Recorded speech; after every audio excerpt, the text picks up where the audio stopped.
श्रीराम समर्थ.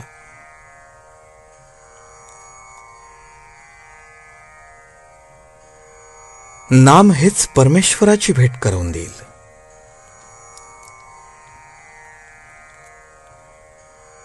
गंगेचा किंवा इतर कोणत्याही नद्यांचा उगम जर आपण पाहिला तर एक एक थेंब स्वच्छ पाणी तेथून खाली पडत असलेले आपल्याला दिसेल.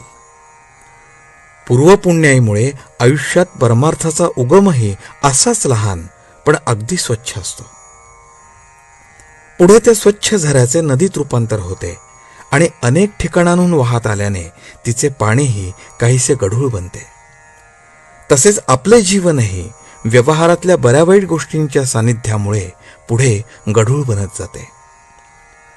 परंतु ज्याप्रमाणे पाण्याला तुरटी लावली म्हणजे पाणी स्वच्छ होऊन सर्व गाळ तळाशी राहतो, त्याप्रमाणे कोणतेही काम करताना नाम घेतले तर त्या कर्माचे गुणदोष तळाशी बसून वर निर्मळ जीवनाचा प्रत्यय येतो.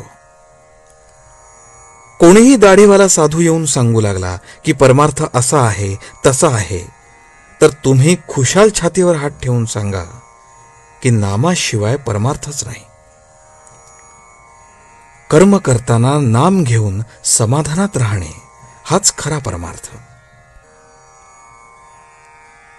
भगवंताचे प्रेम यायला, त्याच्याबद्दल आपलेपणा वाटायला नामासारखे साधन नाही. आपलेपणाचे प्रेम किती असते पहा. एक मुलगा आईजवळ राहत होता. पुढे त्याचे लग्न झाले. त्याने बायको आपली मानली. तिच्याबद्दल त्याला प्रेम उत्पन्न झाले. पुढे ती जरा कृश झाली. त्याला वाटले ही शहाणी आहे, बोलत नाही, परंतु हिला आपल्या आईचा जाच असला पाहिजे, म्हणून तो वेगळा निघाला. आपले म्हटल्याने केवढे प्रेम उत्पन्न होते पहा. तेव्हा परमेश्वर आपलासा होण्यासाठी नामाच्या योगाने त्याच्यापाशी आपलेपणा निर्माण केला पाहिजे. रामाचे प्रेम हे त्याच्या नामाच्या संगतीनेच येऊ शकेल. नुसते पुस्तक वाचून परमार्थ सांगणारे भेटतील, पण आचरणात आणून सांगणारे विरळाच. किती किती म्हणून प्रपंच केला तरी अपुराच पडतो. एखादा म्हातारा माणूस आपण पाहिला तर त्याचा संसार खरे पाहू जाता सर्व झालेला असतो. मुले बाळे असतात, सर्व तऱ्हेने तो सुखी असतो. परंतु मरण समयी म्हणतो, नातवाची मुंज पाहिली असती तर बरे झाले असते. माणूस वासनेत कसा गुंतलेला असतो हे यावरून कळेल. संसार कितीही केला तरी तो पुरा होऊ शकत नाही, तो अपूर्णच राहतो.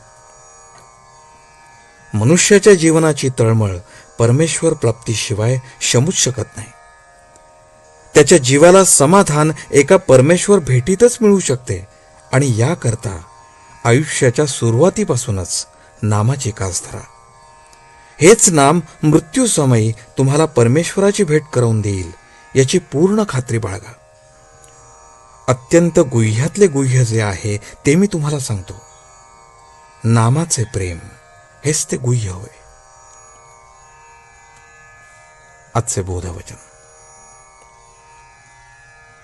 आपण मागितलेले भगवंत पुरवू लागला तर त्याला आपल्यासाठी 24 तास राबावे लागेल आणि इतके करून आपले अपुरेच राहील. जानकी जीवन स्मरण. जय जय राम.